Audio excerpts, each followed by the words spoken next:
Hello, this is going to be a tutorial on the Killing Floor 2 SDK. Not much has changed. Well, I mean, there's enough changes, but it's the bare basics. Not much has changed. More of just some of the little quirks. To get started, the first thing we're going to do is open up your Steam library, go to Tools, and click on Killing Floor 2 SDK. This will pop up as well as a few other windows. You can just close those out, though. No one cares. Hopefully you are familiar with using UDK. If you are not, I'll be going over basically the functions needed to do what I'm doing right now, but not much else. So there are a lot of tutorials on UDK 3, which is what this version is. So you should make use of those, because I will not be as helpful with that. But I will go over some of the basics. First thing you're going to want to do is, well, for those of you that have not used UDK before, you need to keep in mind that it works on brushes, in the sense that here is your brush, and you will use that to essentially add and subtract from your world. In previous versions, I know it's been subtraction. I think it's been subtraction only, like it starts out as a solid block world, and then you subtract from it to make rooms. However, in this version, you can actually have, you just add. It's additive, not subtractive. So, in that case, I'm going to make the first block be basically the size of our room. And we're going to hit, you can make it whatever size you want. I usually find this is a good size for messing around with. Hold that, cancel, and as you can see, we have a lovely room. Now, the next thing, like I said, this is additive, so we'll go over here to CSG add, and click that, and you can see that well, actually it's a solid block right now, but it will be your room. One thing to keep in mind, there is actually an option for creating hollow blocks, but I hate doing that. I may be a bit of a tool hipster. I still program HTML using Notepad, so I tend to do things the hard way sometimes. Something to keep in mind, but I will not be covering it here. At any rate, we're going to I'm just going to make a little cross pattern here, because while you can make it just a single room, your Zeds will not spawn if they are in the same room as you. So this will give us some nice variety, and basically make it so that there's no place safe on this map. Oops, darn it.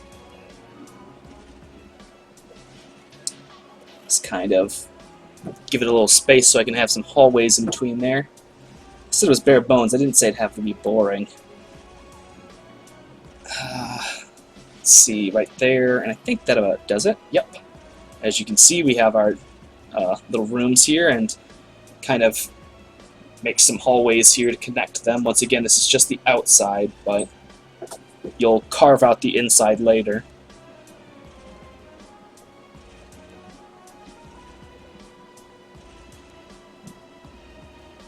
That is nowhere near where I need it to be. Okay, there we go. Now we're going to add more. Move to the other side. Add more. Control Z. Control Z, Control Z. I think I did something wrong there. Okay. There. I've actually had quite a few issues with this lately, but I think I've worked them all out to where I can at least do productive things on this now. So as you can see, though, this is what the outside of the map will look like, but if you go inside, it's a solid block, so it just kind of, there's nothing there. To combat this, we basically make one that is slightly smaller. I usually prefer my walls to be 16 Unreal units. I don't know what it's called, but 16 units, and each grid line on here, actually I think you can zoom in a bit more, and yeah, you can see that each one of these grids is 16 units. So, subtract. We're going to go ahead and do that, and that's exactly 16 units off of all sides, so 32 off of each measurement. Cancel. Just kind of line that up.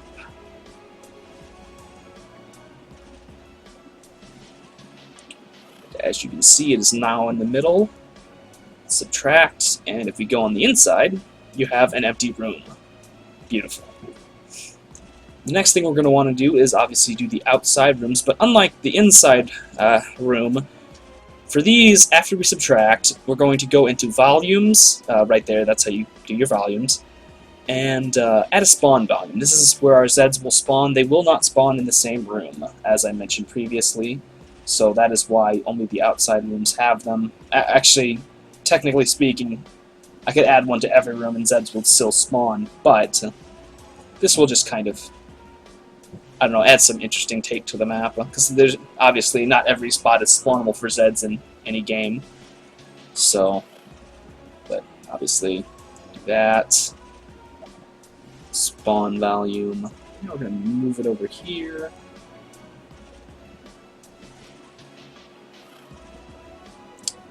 Subtract spawn volume. And once more, with feeling, chaos spawn volume. And now we have spots where all it says is spawn, though actually we should probably carve out the hallways. 286. No, that's not right. 288. 224. 224. Just making this barely long enough to carve out the hallways and the inner walls, or outer walls, I should say, of each room. As you can see, right there. It's just enough to pierce through those walls.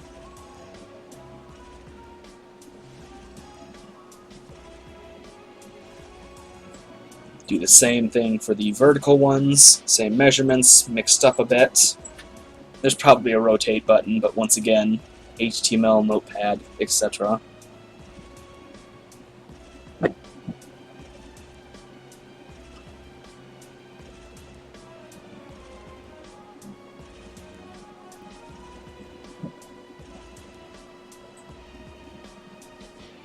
And as you can see, we now have 4 lovely rooms on the outside and 1 little nexus room in here.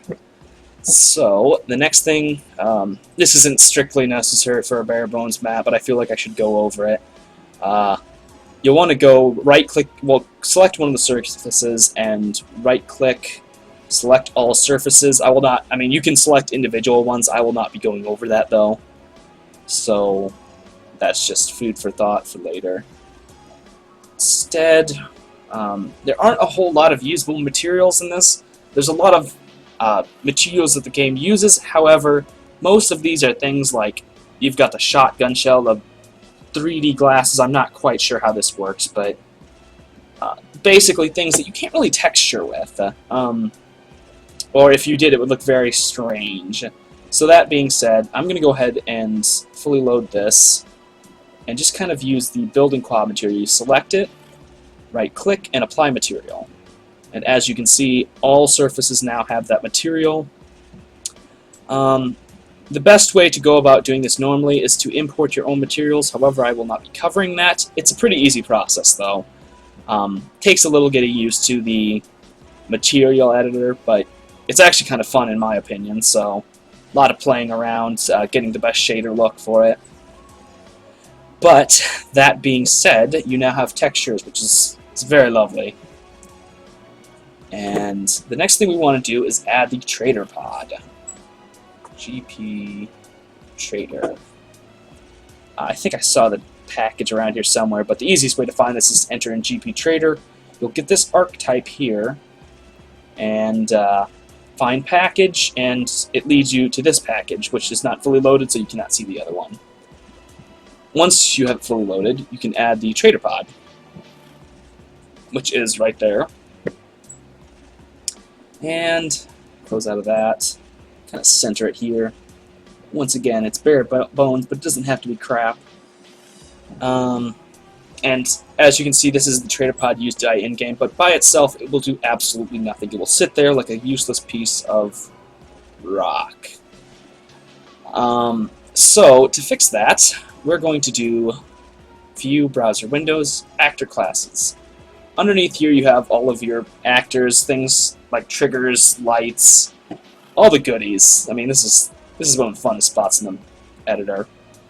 But if you scroll all the way down to triggers, trigger pawn only, and go to the trader trigger, you can add this to the map. And basically, you'll get this, and you want to kind of center it on the trader pod. But basically, having one of these basically designates an area that sometimes there's a small chance during in-between waves that you will, this one will trigger. So, forgive me. There we go. And what you'll want to do is you want to right-click that and open up its properties.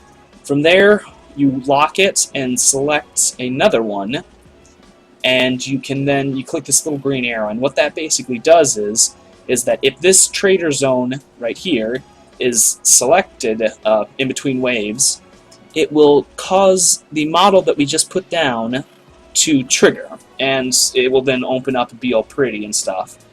You do not need the model for the trader zone to work.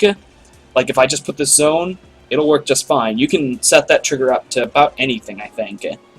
But in this case, I wanted the official trader pod, so there's that. So we zoom out, and we now have our trader pod.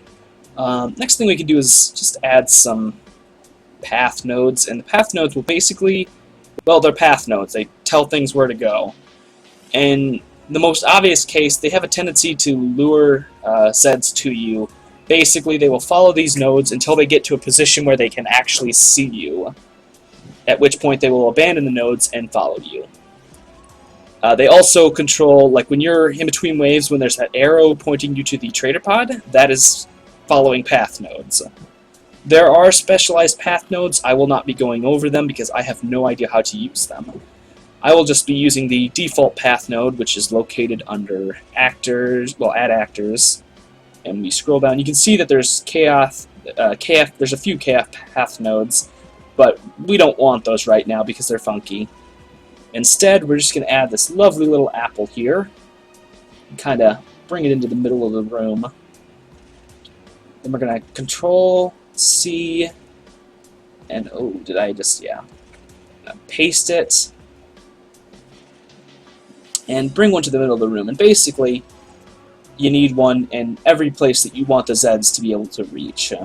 It's a pretty simple concept. If you want Zeds there, you need a path node to lead them there. It's not necessarily a fun project. There can be quite a few issues with the pathing sometimes, but it is necessary if you want Zeds walking around properly. Move the last one. You will get a lot of errors if you place a path node in a position that they cannot get to, by the way, so just food for thought. And as you can see, we now have one in every location that will hopefully lead Zeds to that position. Let's see, we've got path nodes. We should probably add a player spawn. I'm going to put it right here. Add actor, player start. Yeah, that's what I thought.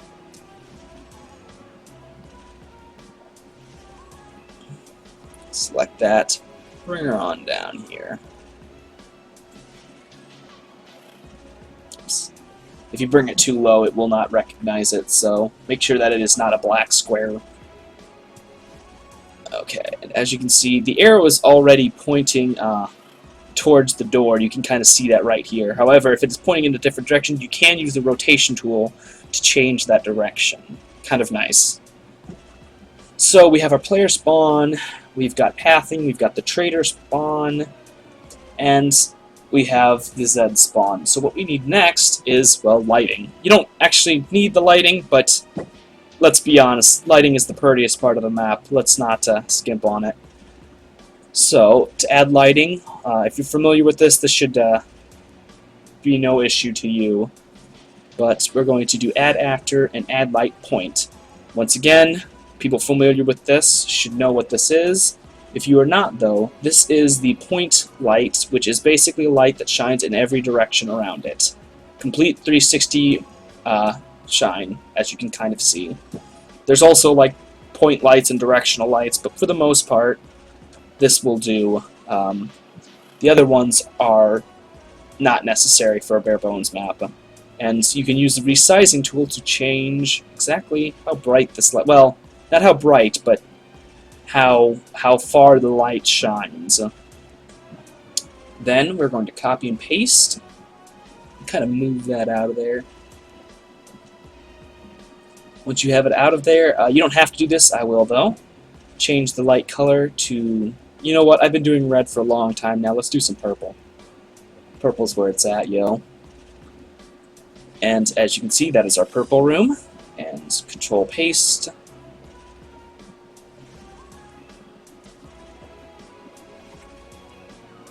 Kind of just move one to each room. You don't have to. Obviously, lighting is something of an art, so use your creative judgment and whatnot. But I'm not very good at optimizing lights right now. I will not preach any specific way to do this. This is just showing you how you can get it to work. As you can see, there are lights in each room. But one last thing needed to make these lights work is I found out that you actually need a volume enveloping the portions of your map that have lights. Otherwise, they just won't work. They'll do absolutely nothing, which can be problematic, obviously, because you can't see shit. That being said, I'm just going to make this generic envelope of a brush. It's already mostly centered. Okay, maybe not quite. There we go. And now you can see that it is actually completely enveloping the map. And we're going to add... Now, once again, this is where it gets really hazy, because I just found about this today. But I was told that you could use TW indoor or outdoor lighting volumes for this. I found one that says, you know, pre-computed visibility, and I think those might play into something, but I found that this actually makes it work. So now we have, I'll move that, you can see there's a nice little volume over it, and that should make it so that our map doesn't render as black. And you get these few errors. This one is a performance issue. Not much I'm going to do about that. It hasn't seemed to affect performance so far. There was also the kill zone that I should have set that I didn't. It is not necessary if your map is completely closed off, but if you have open edges and the player falls, they will fall indefinitely and not die. So there's something that. The world is also not built in production lighting, but that just affects quality. And actually, I've tried building with production lighting. It doesn't work in this version because I'm not used to the methods they're using for lighting. So, yeah. I'm just not going to touch it. It's not a huge drop in quality at this point, but for a more complex map, it will definitely have an impact, and when I figure out how to do it, I'll let you guys know, because I have no idea at the moment. That being said, you've done all that. You can test this in your editor. However, it will not spawn waves, and because of that, you will not be able to access the trader. So to fix that, there is no fix. You export your map and open it in-game. But if you just want to see what your map looks like, you can open it in the SDK. That in mind, I'm going to save this to the desktop as KF Workshop. Now, in previous versions, you had to start it with KF-. I do not know if that is the case now, but I do it anyways, just for the sake of precedence. So I haven't actually tried it elsewise, but I'm going to name this KF and then the name of my map, which is Workshop. And as you can see, it was compiled. So now we're going to take it from the desktop and put it into our... That is not what I wanted. Open up Gary's mod. Go into your Steam folders, Steam apps, comment, and locate your Killing Floor 2 folder. Go into KF Game, Brood PC, and Maps. And under here, I've already created one, but you will need to create a folder for your map. I don't know if it has to be named what your map is named, but I did anyways just to be safe. Control paste, and it is now in there and all updated. And to access it, you simply open up your Killing Floor 2 and type in open, and then the name of your map, without the file extension.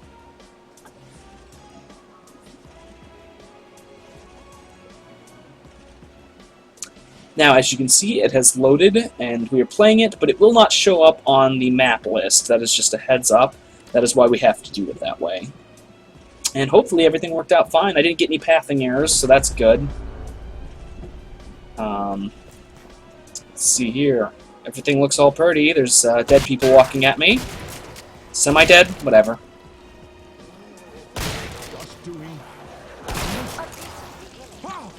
Let's call that your warm-up.